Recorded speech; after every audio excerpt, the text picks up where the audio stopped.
My name is Jake Holliday, and I'm going to talk about phylogenetic systematics and what it means. And with the help of a college professor at Yale, I'm going to describe the tree of life and what that is, pretty much. So, first off, in the Webster Dictionary, phylogeny is the study of evolutionary relatedness among groups of organisms, which is discovered through molecular sequencing and data and morphological data matrices. Systematics is having, showing, or involving a system, method, or plan, or given to or using a system or method. So, phylogenetic systematics is the way that biologists reconstruct the pattern of events that have led to the distribution and diversity of life, and is the investigation and presentation of the relatedness that exists among species. So, summarizing it, uh, systematic or phylogenetics is pretty much the classifications of species into their kingdoms and phylos and etc.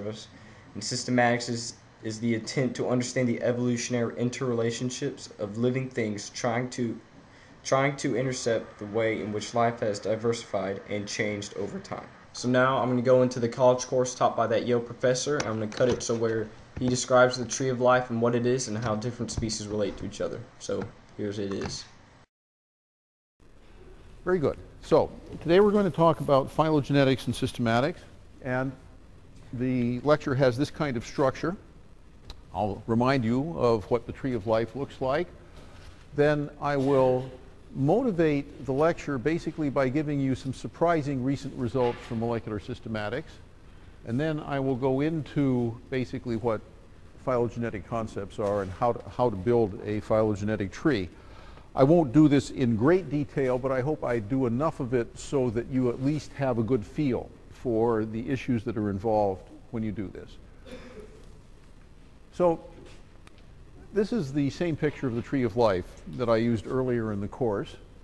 And basically it shows you that since about 3.5 billion years ago, there have been 3 large clades that have developed. So I'm going to stop right here before he goes on to say that the main purpose of phylogenetic systematics is to make the tree of life, and the tree of life is the product of phylogenetic systematics and how it relates. And it seems like a very big subject, but if you look at each branch of the tree of life, you'll see very intricate system of multicellular organisms and how they relate and see how they go into a common ancestor or not. Back to the video. Now, some of these concepts you've already been through. So I'm going to simply mention these names again, just so that they get repeated and start becoming part of your own vocabulary. Monophyletic is a group that contains all of the descendants from a single common ancestor and nothing that is not descended from that common ancestor. Paraphyletic groups are groups that do not contain all of the species descended from the most recent common ancestor. And polyphyletic groups really are a hodgepodge of stuff that shouldn't be in that sort of bin under that category at all, because they have basically independent evolutionary lines are being incorrectly lumped together. The basis of a lot of this inference is the concept of homology. And homology and analogy, I'll repeat them in a minute when we get to some slides that illustrate them, but they were defined by Richard Owen in the early 19th century, before Darwin's Origin of Species. He was a great morphologist in London, and basically the idea of homology is that a trait is identical in 2 or more species because they are descended from a common ancestor. So they got it because their ancestor had it. And homoplasy, or convergence, is similarity for any reason other than common ancestry. So convergence in morphological traits, mutation to the same sequence in DNA will lead to homoplasy. So homology is helpful and homoplasy is confusing in determining. I cut it right there just to pretty much summarize what he just said about those 3 groups that are pretty important phylogenetic systematics in the tree of life.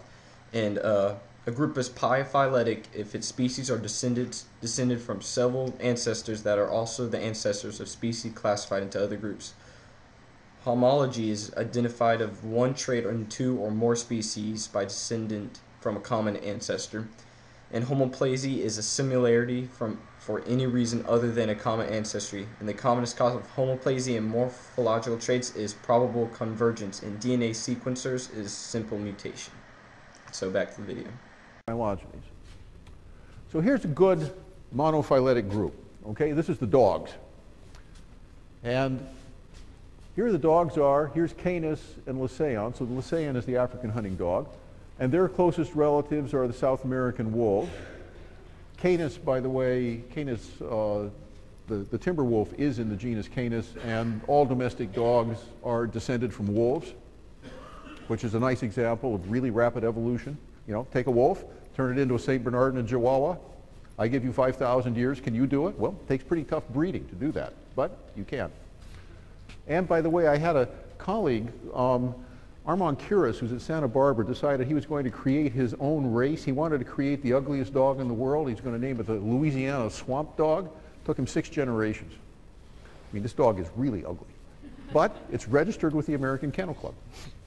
So you can do rapid breeding with dogs. That's, of course, on a time scale up here that you couldn't even fit onto that little white line at the top of the picture. Interestingly, all this stuff over here is extinct. There are a few little marks here that are kind of interesting. Out here on the branch going up to the Canaani is digitigrady, which means that at that point they started chasing after things that were running fast, and evolution, just like it did with horses, started to cause them to be selected to run on their toes. So they got longer legs by running on their toe tips rather than on the pads of their feet directly. And bone cracking came in right about here so they could get the marrow out of bones. That's a good monophyletic group. You will probably can't see it up there. I'll give you a little bit of timeline. Whole thing starts taking off about 40 million years ago in the Eocene. And Canis, the dog genus itself, is about 5 million years old. It's about as old as Homo. I'm going to cut right there because the professor started going away from my topic, and I'm going to cut back into when he's discussing how the same bone structure is related throughout different types of organisms in the animal kingdom, and some that are actually related to humans. So here it is. Here are the 4 limbs of turtles, humans, horses, birds, bats, and seals. So we've got some stuff here that's spanning quite a bit of the tetrapods, okay? Vertebrates that are living on land. And you can see that it's possible to match up sections of these structures all the way through. And actually, if you study that and you realize that they were all in an ancestral condition together, you can see how evolution has changed their proportions, changed their thickness, but it hasn't changed their spatial relationships to each other. And in fact, if you go through the development, you'll discover that the same nerves coming out of the backbone are running to the same parts of the limb, and all of those conditions have been held together over evolutionary time. And if you look at the Hox genes that are controlling their development, you can see, as you saw in a lecture a little bit earlier, that the DNA sequences in the Hox genes that are telling us whether to make a humerus, a radius, an ulna, or digit are actually homologous in their DNA sequence as well. So there's a molecular homology that underlies the morphological homology. And if you look at molecular sequences, here's a gene called aniridia in humans and a gene called ilis in fruit flies.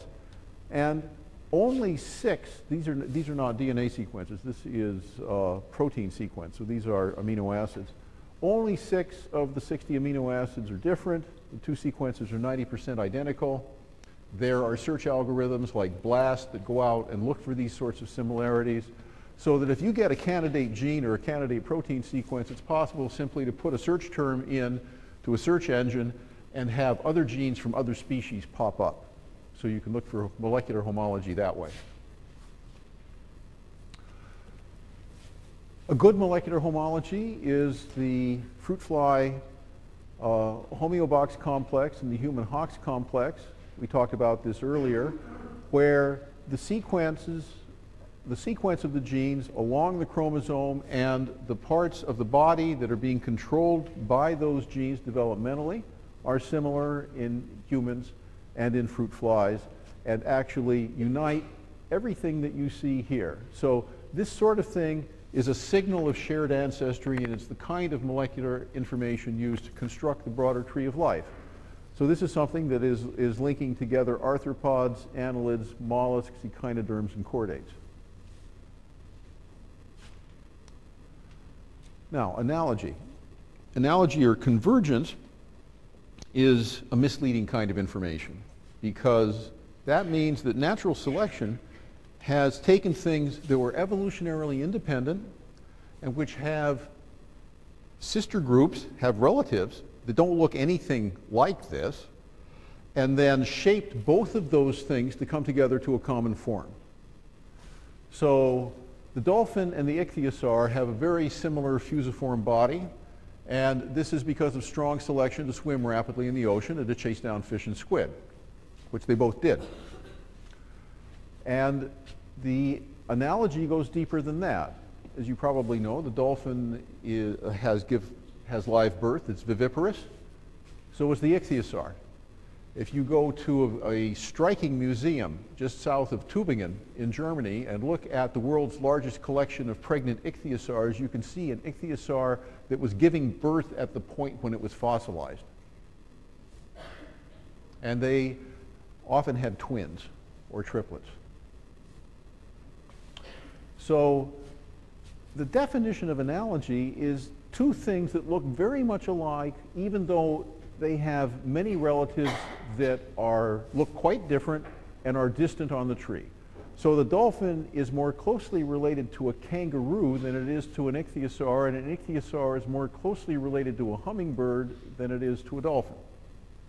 Nevertheless, they look similar. So that's analogy.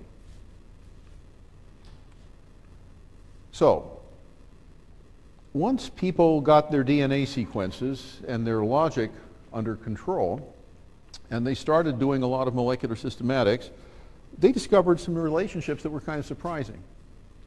Because analogy, convergence, had been covering up relationship, or because evolution had so radically changed the external appearance of these creatures that it was very difficult to see who they were related to.